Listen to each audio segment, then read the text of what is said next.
What's up, everybody? This is the SuperCinefile. This is my first YouTube broadcast ever, and so I'm excited to get started. Kind of what I want to do with this channel is I want to kind of do a sort of a movie current events movie club sort of a thing. Not like People or Us Magazine or something like that, where we talk about celebrity gossip. I'm not, Perez Hilton or anything like that. But what I would kind of like to do is talk more about the kind of news you'd see like in Variety magazine or the Hollywood Reporter, some stuff like that, upcoming events, what just got greenlit, that kind of stuff. And I also want to kind of do a movie club portion of this, kind of like a book club.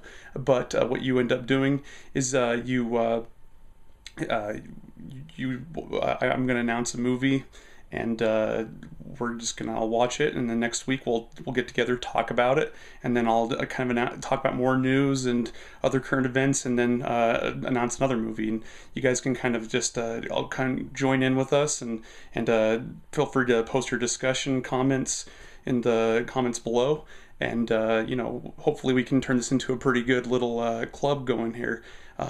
Somewhere we can all kind of get together, us cinephiles all out there on YouTube, and just talk about what's out there and what we're feeling, what we're interested in, what we like, what we don't like, anything like that.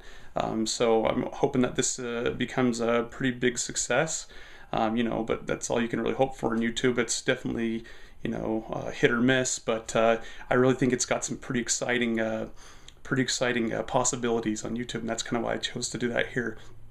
So anyway, like I said before, I am the Super Cinephile. Actually, I kind of wanted to start out with the name Cinephile, but it was already taken, so I don't know whoever you are out there under Cinephile, but congratulations, you got it. So I am the Super Cinephile. I don't think I'm quite there yet, but I'm really working on it. As you can see, I have a video collection here that I'm working on. Let's see, I'm not sure if I can pull out far enough, but yeah, I mean, I'm not that far along. Oh, there's all my junk on the floor. College student, sorry. And I'm not quite that far along yet, but I'm working on it. There's only so much you can do when you're a poor college student, and there's not as much money out there, so you can get all the nice box sets and different obscure things that are out there, but are hard to get and kind of expensive. So anyway, it's actually kind of an interesting story with the collection over there. Is that I originally thought that 2 shelves would do, because I had a pretty sizable collection, but I wasn't sure exactly how much I had. And then I went to IKEA and got these things that supposedly would hold 88 each, 88 DVDs. And so I bought 2, thinking I had, clearly somewhere around 160. But then I ended up having to buy 2 more because I underestimated it by far. So I still have quite a big collection. I love my movies. Movie collecting is probably one of my favorite pastimes. I just love to go find something that's obscure, something that means something to me, something I enjoy for a very unique reason, and to own it, and to know that if I ever want to use it as an example, or if I just want to pull it out and kind of have that feeling that we all love when we watch movies, just that sort of reminds us why we love movies. It's just fun to have on hand there. Obviously, like at school, I go to film school, or I'm studying film at my university, and there's professors with huge collections I don't think I could ever get. I mean, it's nowhere near like Martin Scorsese or Quentin Tarantino or anything like that, but it's they have pretty sizable collections. So I don't know if I'll ever get that much going, but I'm still pretty proud of my little collection here. I mean, I'm not that old, I haven't made that much money yet to splurge on lots of stuff, but I kind of I'm a little bit proud, I guess, of my movie collection. So kind of what I wanted to do, actually, just to start out like the book club, sorry, not the book club, the movie club sort of scenario here, is I have a lot of movies. I don't know, probably some of you are right there with me with this phenomenon, which is where you buy more movies than you can actually have time to watch. And so doing this actually kind of creates some time and gives me incentive to find some movies that or to watch the movies that I bought and haven't seen yet. And the first one that I want to start out with, start the whole entire series going with, is a Korean film called The Good, the Bad, and the Weird, made by Jin Woon Kim. Hang on, let me check that. I sometimes get that all messed up. It's Ji Woon Kim. And he wrote it and he co-wrote it and directed it. And I believe the other writer on that was sorry, I have to look at my IMDb because that's just how I know these things.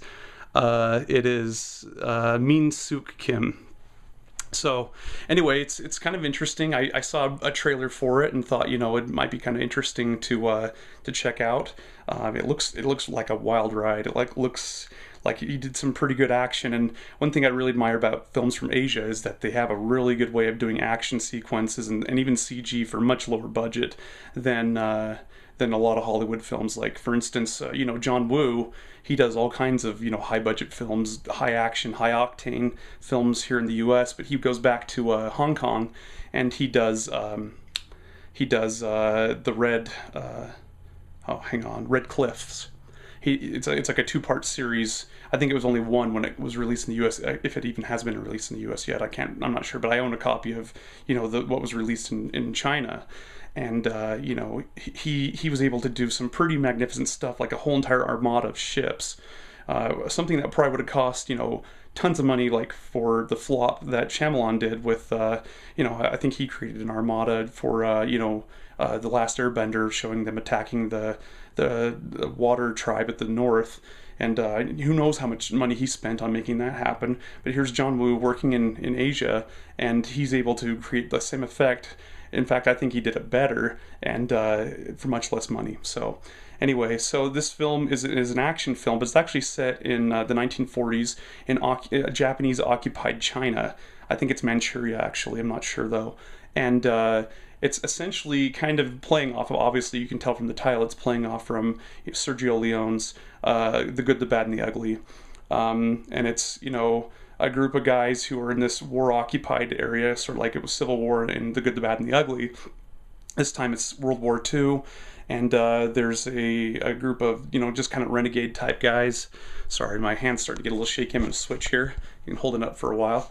Better get back in focus. Okay, so anyway, they're going after a treasure in Manchuria, and they're having to work around the Japanese army and also the Chinese army because the Chinese are trying to fight off the Japanese at this time. And so it looks to be a pretty interesting film, and I'm excited to watch it. And so I'm hoping that you'll join me and you'll enjoy it too. And I look forward to hearing back from you guys. Hopefully next time I'm going to have a few other things lined up. Hopefully going to have a good classic horror film for us to watch, one that I've owned for quite some time. I'll announce it then just so we don't get ahead of ourselves. So I'm going to try to do this every Thursday, post it on Friday. So either Thursday night, Friday, that's kind of when I hope to update these things every week. So if you want to follow and get your friends to follow and kind of, have some fun just talking about movies and just kind of enjoying the whole entire industry and a pastime we love, then I recommend that you subscribe to my channel, and hopefully we can make this thing a pretty nice little channel. Thanks for watching, and I'll talk to you guys next week about The Good, the Bad, and the Weird.